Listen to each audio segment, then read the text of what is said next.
What's up, legends? Today we're going to be diving into the topic on how to build awareness, which is a form of game sense that can be trained and developed in Apex Legends. There are lots to get through, so let's get straight into it.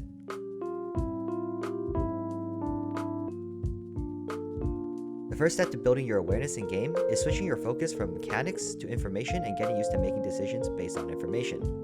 The prerequisite to becoming a good IGL, support, or all-rounder player is having excellent awareness. Having great awareness will allow a player to take advantage of many situations without relying on mechanics all the time. Eventually, your awareness will become a strong force, just like aim and movement. It's another tool in the shed, another weapon in your arsenal. In order to take advantage of an existing opportunity, a player first needs to be aware that such an opportunity exists. A lot of the times, players think that the fight has begun once both sides have a clear vision of each other, where they kick into a shootout at the sound of a gunshot. This is a BR, not a Western, and the fight starts right when you see the airship path. In my opinion, the person that controls the most intel in the game will usually win. When a fight breaks out, the real fight starts from fighting for position prior to the gunfight. This situation means you are repositioning yourself or your team to a more advantageous location than your opponents before they have line of sight of you or your teammates. You also need to account for your pathing, rotations, loadouts, and of course potential third parties that will rush into your fight upon engagement. It will even be better if you could figure out what kind of loadouts your opponents are using through audio cues to determine their playstyle and combat potential for the match. However, all of this will take some practice simultaneously juggling multiple variables in your head. More often than not, I notice that a lot of players that are hyper confident in their analysis abilities crumble in this department. When there's more than one person shooting, they become lost and can't figure out anything and begin to tunnel vision on one person in one enemy team. This is most likely due to willingly tunnel visioning or tunnel visioning induced by panic. Try to be aware of when you tunnel vision and avoid doing this as much as possible, as it limits your ability to gather and process information. If you don't look or listen for certain visual and audio cues, then you and your team will likely lose more in fights, third parties, position taking, and even miss out on a lot of opportunities that will potentially make your fights and game progression go a lot smoother. To start, try to be able to keep tabs on at least 3 people's loadouts from one enemy team to understand how they might fight you or your team. For example, are all 3 of them running SMGs and shotguns? Are there any sniper players? Do any of their teammates use rifles to cover the limitations of their other guns? Ask yourself these kinds of questions whenever you are approaching a team fight until it becomes second nature. This will help you be in a better physical and mental position to react and counter everything your opponents throw at you. Once you master this skill, you will naturally understand when to use certain legend abilities, including but not limited to Gibraltars, Wraiths, Octanes, Bangalores, Valkyries, and Bloodhounds. This exercise also helps you increase your mental capacity and eventually unlock a clear bird's eye view or map of the battlefield with everyone's positions in it, what guns they have, where they're rotating from and to, and more. When you have all this information, you'll be more in control of the situation. And this is when you'll first be able to formulate real game plans throughout your match. If you want to become an IGL or enjoy trying to lead your team, then you should aim to be able to do this at a high level and still perform at your top form. You also gradually begin to understand when and why to make a move for certain objectives, which means more champion games. All of this is before a fight even begins, so it may be a little draining mentally at first, but keep it up and it will definitely improve your game sense several folds.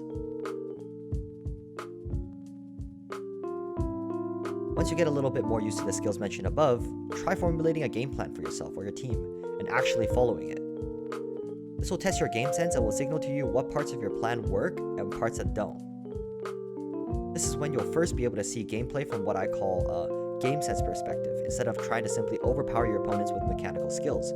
Building a game plan is especially a necessary skill if you're looking to assume a more of an IGL role in your team. You need to first start reviewing your plays to look for areas where your plan begins to fall apart.